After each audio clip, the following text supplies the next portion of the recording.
Hello and welcome back to the Villa podcast. I'm here as always with my good friend Dan Wiseman. Dan, Luton 2, Aston Villa 3. That was a huge win within the context of the race for Champions League. Massive, mate. Absolutely massive. And I think such a big win sets up what is going to be an even bigger week for Aston Villa. It's absolutely crazy, isn't it, mate? It's crazy. It was probably more difficult than it needed to be, this game. I think we had a really good first half. And if it wasn't for some excellent saves from Kaminski, it could have been 3 or 4-0 going in at half time. And you're looking at the game as dead and buried. That wasn't the case. Sorry, I just started choking.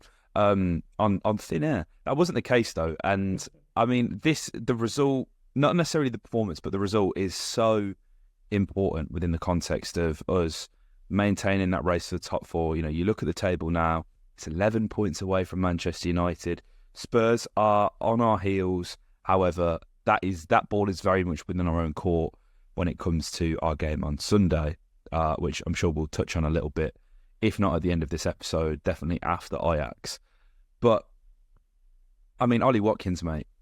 Ollie Watkins, every podcast, mate, he's stealing the show, isn't he? He's everything that is good right now at Aston Villa, you know, is sort of coming from Ollie Watkins. He's just, his goal record's phenomenal. We're looking at, 30 goal contributions now across all competitions so far this season. He has more goals and assists in the Premier League than Erling Haaland and Mo Salah as well. It's ridiculous, mate. It's Ollie Watkins' world and we're just living in it. Mate, it's crazy, really. I'm kind of almost run out of things to say. It kind of feels like we're at a point with Ollie where, you know, we did with kind of Haaland last season, where it's like, I think Alan Shearer did some really nice kind of analysis on Match of the Day, and he summed it up perfectly. It was kind of like Ollie's going into games now in this wonderful place as a striker where he's not just hoping to score, but expecting to score. And he's kind of in this place now where, as you say, he's right up there with the premier goal scoring names in Europe. I think we're starting to see kind of conversations emerge about whether he's in the Premier League Player of the Season race, which I think he absolutely is. I know Pep kind of put Foden in that bracket, but I think kind of based off numbers, it's almost impossible to leave Ollie out at this point. The confidence that he's playing with, the all-round game that he brought onto the field, you know, there's kind of moments where he's selling dummies down the wings, the way that he runs in behind, he seems to do it with so much conviction, getting up at set pieces to get the first. It's just, what more can you say? What more can you say? It's unbelievable what we're seeing from him right now. And as I think that's it, is that we kind of go out onto the pitch now and it's, the story is almost if Ollie doesn't score rather than if he does, to be honest with you. He could have had so many more yesterday. Not that he kind of missed chances, but he's kind of fashioning them for himself now as well, which I think is really important because that's not always been a massive part of Ollie's game. But yeah, he's so much more confident taking players on, shifting the ball right, dropping a shoulder, trying to work chances onto his right foot. And so, yeah, I mean, it's just crazy. Out of the brace could so easily and probably should have been a hat-trick as well.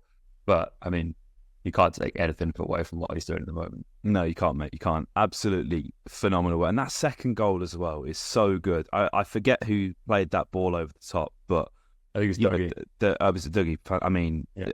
I should have known, really. You come to expect that from Dougie. Absolutely phenomenal pass. Ollie holds the line really well, make sure he's onside.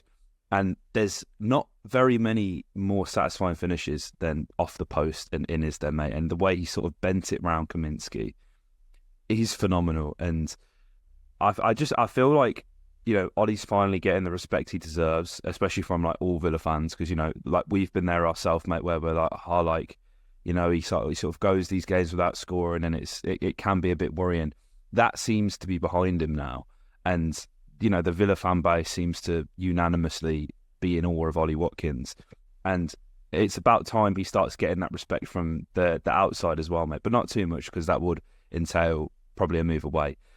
But when you look at him right now, like literally his numbers are just as good as Harry Kane's, and with the Euros coming up, it's, you know, a topic of discussion. It seems like Harry Kane is untouchable for England, which you can obviously understand. He is Harry Kane.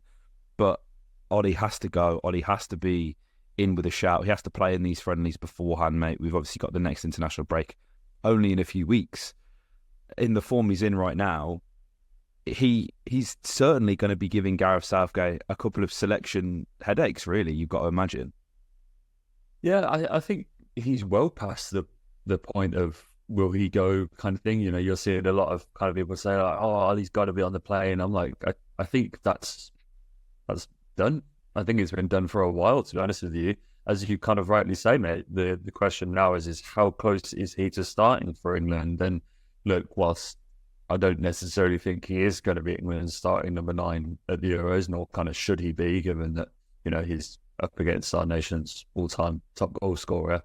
But he's well past that conversation. I think when you look at the other names kind of in that frame, to be the backup number 9, whether it's Dom Solanke or Ivan Toney, kind of whatever route you want to go down. But yeah, I mean, Ollie is streets ahead at the moment. When you look at kind of the goals that he's got, the assists, I believe he's England's only attacking player with double digits in both goals and assists. And so he can just bring so much more than that kind of all-round game, which is something that Kane is often credited for bringing to England, is his ability to kind of link play and bring other players into the game. And Ollie's just been streets ahead. And I know that Kane's kind of focus has shifted slightly since that move to Bayern, and there is more emphasis on just the goal scoring. But I think when you look at kind of what Ollie has brought and the depth and variety to his game, he's almost a perfect player to have coming off the bench, because he can give you almost whatever you need to from a striker, especially if you're looking to bring someone on to change the game. And it's not, you know, we've seen that things can often be so cagey, and I think all Ollie needs is, as you say, mate, minutes in the warm-up games. Obviously, we've got an international break that's not too far away, and I think Ollie could really benefit from just feeling comfortable in that England setup and bringing his game. And I think that's only going to come with more minutes. And so it'll be interesting to see when we do get around to that international break, just how much of a role Ollie plays. And I think we'll see by the time we get to that point just exactly what that pecking order looks like. Yeah, mate. As you said, the debate isn't is he going. The debate is, do you want a window seat or an aisle seat? That's the real question for Ollie when it comes to the playing. Absolutely phenomenal player, mate. And I think, you know, the 2 goals obviously fantastic, really good cushion at half time, and I don't want to say I felt like it was done and dusted, because there was definitely a sort of lingering thought in the back of my head of we've not put this to bed yet. Like as we said, it could have been 3 or 4 in the first half easily. And, you know, with Rob Edwards, very good coach, you know, that Luton are very dangerous from set pieces. And that's exactly where they sort of fashioned their chances from, wasn't it, mate? Deep free kicks, hit further than the far post, almost to the corner flag, and then worked back into the box. Just caused us so many problems. And I don't really know, like short-term solution, there isn't one, because we've seen time and time again, we're getting undone by set plays, whether it be corners, whether it be free kicks. This is often how Villa concede goals. Long-term, you need height in there. You need Tyrone Mings. So, like, I'm not too worried about that long-term, but in terms of, like, the short-term, the now, how do we prevent this? I mean, the obvious one is don't give away stupid fouls, but we have to be able to defend our set players a little bit better than we're currently doing, mate. Yeah, I think this is probably quite frustrating, because when you're doing so much up the other end on such a consistent basis, you know, you're looking at the way that we're scoring goals at the moment. I think with the 3 goals that we scored on Saturday, I think it's now our 2nd highest goal scoring season ever in the Premier League. So we've got 59 goals in the Premier League. The all-time record is 71, set in 07-08. And, you know, when you consider that we've still got how many games left? It's about 11 games. Pretty incredible, really. And you imagine that we will finish with having surpassed that record, given that we're only 12th behind it. To see that kind of undone at the other end on something so cheap as a set piece is frustrating. And whilst we managed to come out on top, and, you know, you should mention that we scored from a set piece of our own, and so it's not like we're not benefiting from them at the other end. Set pieces on the attacking end have been a huge strength. And I think all of the debate around Austin McPhee has slowly quietened down. He's definitely proved his work this season. But Yeah, I think at the other end, we do kind of need to tighten that up. I think, especially when you consider the kind of centre halves that we're rotating with, particularly when it's been Torres and Longley, neither of them you really sign for their prowess on heading set pieces. And so that's kind of an unfortunate byproduct of having centre halves that improve you so much going forward rather than defensively. Obviously, Ezri's back in the fold this week, and that's probably more his wheelhouse than some of the other guys that we play at centre half. But yeah, I think when you get the likes of Tyrone Mings back and everything like that, I think it definitely starts to help. But the counterweight to that argument is just how much will Tyrone Mings play when he is back. You could argue that we've kind of got a if it ain't broke, don't fix it kind of thing going on with the back line, in that the guys that have been, have rotated an awful lot, and so there definitely will be Tyrone Mings minutes in there, but how many of them come, I think we definitely just need to make sure that we can lock it down without him. And so thankfully it's something that is it's easily fixable. It's something that's just about minutes on the training ground basically, and whether we're kind of doing the analysis, and I imagine it's creeping further and further up the agenda for these midweek training sessions, particularly as we go into knockout European competition. You just don't want to be undone by kind of set piece goals. And so I don't have a lot of concern for it. It's probably easier to amend than, say, if we were being constantly exploited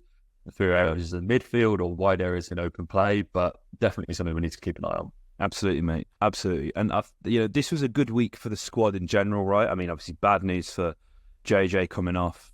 Looks like it could potentially be a sort of recursion of the metatarsal injury that's sort of kept him out for different spells throughout the season. Said there was a pain in his foot. Unai did before the game, so it's one of them where you have to question, should he have played? I don't know. Obviously Unai is way more qualified than us in that regard, mate. And obviously, a lot of that would have been down to JJ. He'll have gone, do you think you can play? And JJ would have probably said, yeah, let's do it. So hopefully that's all good. But I thought Morgan Rogers had an excellent first half, mate. Struggled a little bit in the second, but Rogers could have had a goal or two himself as well. Looks, the more we see of him, the more confident he seems to be. Obviously, the more minutes he's starting to get now as well. That's probably the longest period he's had on the pitch in a Villa shirt. Looks incredibly powerful, good dribbler, great height. He's a lot bigger in person than you actually think he is. I think he's about 6'4". So he's got an inch on us, mate, which means he's bloody massive, because there's not many people that are bigger than us. No. Yeah, I mean, I thought he had a good half. I don't, there's been a few, I want to say hot takes on Twitter where they were like, Morgan Rogers was stinking, he was this, he was that. I don't have the numbers next to me right now, but the numbers all say he looked fantastic in the first half. I thought he looked decent. Second half, he struggled, as did everybody. I don't see anybody going, oh God, didn't Ollie Watkins have a shit second half, or didn't Emmy have a shit second? Or what? Do you know what I mean? So I felt like Rogers was good, and I thought it was obviously the combination in the final goal of Moussa Diaby and Luka Digne. That's what you want from your subs. You want subs changing games. You want players who, not necessarily Luka, but in Moussa, who have sort of needed to play themselves into form a little bit. That assist, that cross is stupendous, but it's massive for him, mate. It's what we've wanted to see from him from the past 3 or 4 games now, really. Yeah, I think we have to kind of shout him out, to be honest with you, because I know it's kind of winding the clock back a little bit, but when you consider that he also got the assist for that last gasp equaliser at Bournemouth, yeah, he's just contributing in really key moments, and I think that's fine. That's all you need. That's great. As long as we don't need, realistically, we're doing fine going forward. It's not like we're really struggling to score goals, and we're looking at someone like Mr. Diaby like, we need to get double-figure goal contributions out of you, please, mate. I think as long as there's a collective effort to show that, look, at this point in the season, if you're winning games from Moussa Diaby slinging crosses to the far post to be met by Luka Digne, we're in a good place. We're in a good place. Just goals and assists coming from throughout the squad, and just an amazing link and an amazing moment. A really nicely taken goal, and Diaby's reaction is everything, really. And it kind of feels the same as you made a nice point on Morgan Rogers. Some of the numbers are good. 86% passing accuracy, 100% successful dribbles, 100% accurate long balls, 2 chances created, 5 defensive actions, and 100% of his aerial duels won for Morgan Rogers. And look, whilst they're not crazy statistics, for Morgan Rogers, it's not necessarily about standing out at this point. It's just about if he can blend into a Premier League game and look like he can hold his own, having just arrived from the Championship a couple of weeks ago, really, and hardly played any minutes. And that's great. That's great. It's just about him acclimatizing to this standard, making sure that he can keep his feet on the ground and show that he belongs at this level. And look, we're not asking for him to slalom past 2 or 3 players and slam one in the top corner at this stage. If that point comes, then great. But for him to kind of show that, yeah, if we need you to come on and play, 70, 80 minutes, perhaps as we get to the crunch period, maybe 90 when we're starting to rotate, and he can just look like he belongs at this level and help the squad get to the end of the season. As I was kind of saying with, DRB and Digne, if we've just got guys being here and there, providing big moments, and that's all you can ask. And I think, well said, it might take a little bit longer for Morgan Rogers. That was a really promising performance, I think, considering, as I say, he's never really played in the Premier League and he's still so young. I think he's starting to show flashes of what he could become, and I think that's all you can ask for, really, until the end of the season. Yeah, absolutely. It's just about acclimatising and then next season, hopefully kicking on for him. But, mate, we've got an absolutely huge game. Absolutely huge game. Ajax away. Ajax in the Europa Conference League. This is going to be a very tough game. Let's have no doubt about it. This is going to be tough. Despite Ajax's struggles this season, you're going to the Johan Cruyff Arena, absolutely huge stadium, steeped in football history and tradition. They currently sit 5th in the Eredivisie, actually 10th in the form table over the last 6 games. This season has definitely been one to forget for Ajax. I think it's fair to say they spent large portions of the first third of the season either in the relegation zone or sort of just floating above. It wasn't where they want to be. Obviously, they'd lost Erik ten Hag a year and a half ago. They lost Anthony. They lose Kudus and Alvarez in the summer to Ajax, West Ham. May as well call them Ajax. Pinched the best players. And I think Ajax are just having a bit of an identity crisis really at the moment, and that's kind of personified by the fact that Jordan Henderson's captaining the club. What on earth is going on? I was sort of looking through the squad of the last Ajax team that won the Champions League back in the 90s with my dad the other week, and it's just littered with world-class players that either went on to become or already were world-class players. And Ajax, at this current moment in time, look a complete shell of that. But nevertheless, they're going to be difficult, and there's going to be a few names in this squad that English fans, Villa fans may have heard of, obviously with Jordan Henderson, but also Chuba Akpom, bit of a Championship merchant, was obviously at Middlesbrough last season with old Cam and Aaron, tearing it up. But he's sort of off the back of that earned a move to the Eredivisie. He struggled a little bit, but he's got himself 6 goals in 16 games in the league so far this season. Steven Bergwijn as well, remember him? COVID baller, was at Tottenham. He's actually their second top goal scorer in the Eredivisie with 7 goals in 16 matches as well. And, if you pay attention to the tabloids, the red tops, you may have heard of Brian Bobbery, or Bobby, I think, who is actually their leading scorer, 15 goals in 23 games, has been linked for the past 4 or 5 transfer windows to Manchester United. Really big, powerful centre forward, young lads, definitely a lot to handle. So definitely glad that Ezri Konsa is going to be back for this, mate. All of this to say, I still feel confident. But this isn't a game that we should be taking lightly at all, is it, mate? No, absolutely not, mate. Absolutely not. They got a really important win at the weekend against Utrecht. I believe they were without a win in 4 going into that. Henderson came back into the midfield, and I don't think he played since about February the 18th, so it's been a while. He came back into the midfield, 2 points in a clean sheet, because, as I mentioned just after the draw, the weekend before that, they had lost 2-0 at Alkmaar, which is probably a good comparison point between the two teams, given that obviously we had those 180 minutes against Alkmaar in the group stages of the Conference League. So it's a really interesting team. As you rightly point out, mate, it's only kind of when you go through the squad, and normally with Ajax, there's at least a few kind of players that stand out that you really recognise. And when you kind of go through it, they're really devoid of that. And obviously, when you become a team like Ajax, who obviously have this amazing line of talent that's just waiting to come through the academy, when you rely so much on young players, eventually, it's such a high risk, high reward strategy that, at some point you are going to come across a crop that just aren't quite ready, that aren't probably at the standard. And when you take a look through the league, this is definitely one of the weaker Ajax sides that we've seen in a long time. The kind of stand up names, as you rightly say, mate, Brian Brobby, Henderson, you've got Berghaus and Bergwijn, we've got Geronimo Rulli as well, who was a La Liga stalwart for a long time, is now kind of backup goalkeeper at Ajax. But there's really a lack of big names in there. There's still a lot of promising talent.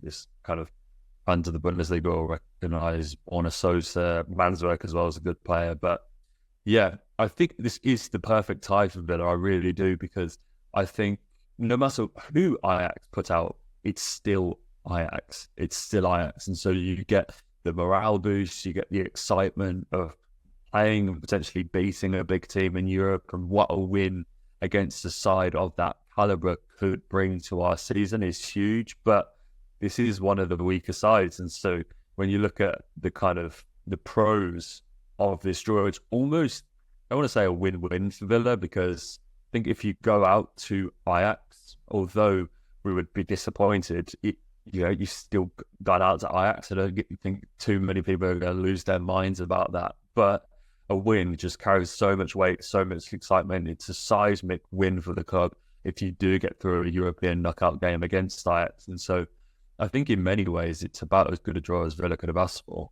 Oh, absolutely, mate. Absolutely. It's going to be phenomenal. I, for one, can't wait. Borna Sosa, didn't we do a transfer rumour mill on him? Yes, I think we did. Yeah, I think we did. About a year and a half ago now under Steven Gerrard. So, I mean, things are clearly going well for him. Bullet dodged, am I right? But no, this is huge. And there's been a lot of sort of debate. Obviously, we spoke about the Spurs game that's coming up as well a couple of days after on the Sunday. I can't remember who it was. I'd love to obviously give the person, maybe credit's not the right word because I disagree with them. But someone suggested that we rest Ollie Watkins. And I'm like, what? Like, we can get this done in the first leg. You go full strength. I don't think you can. Obviously, we have the benefit of coming back to Villa Park in the second leg, which is always better, despite away goals obviously not being a thing in European competition for quite a while now. But sort of mentality-wise, it's important that we have the home leg second.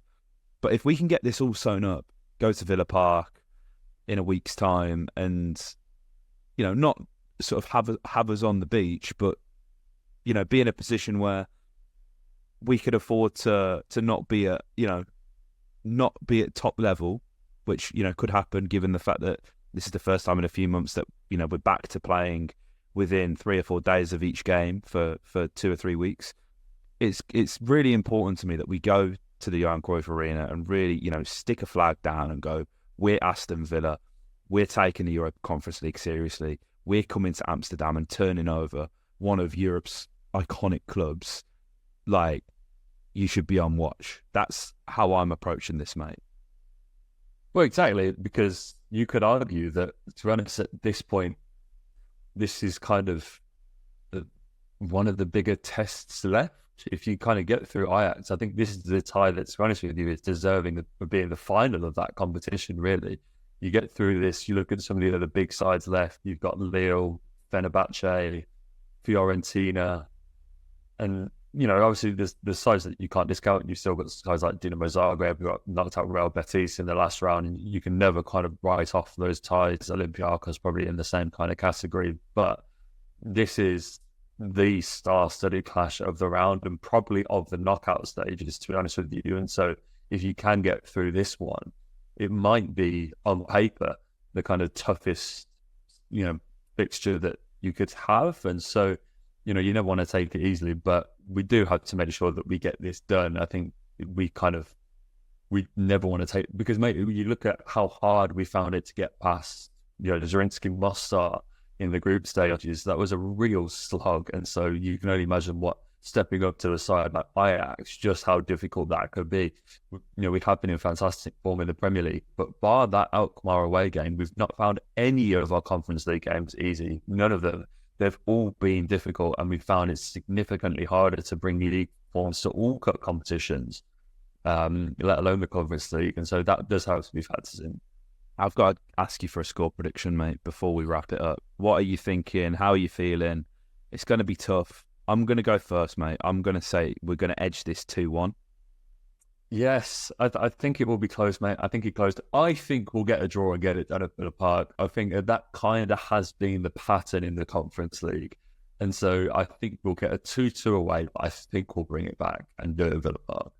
Yeah, I hope so. I'm so excited. I cannot wait. Guys, let us know your thoughts in the comment section down below. Let us know if you're going out there as well. We'd love to know if you are, what your plans are, all that kind of stuff. And yeah, if you haven't already, make sure you subscribe. If you listen on Apple and Spotify, follow, download, share with your friends. It all helps more than you could know. Like, comment, subscribe, and up the Villa.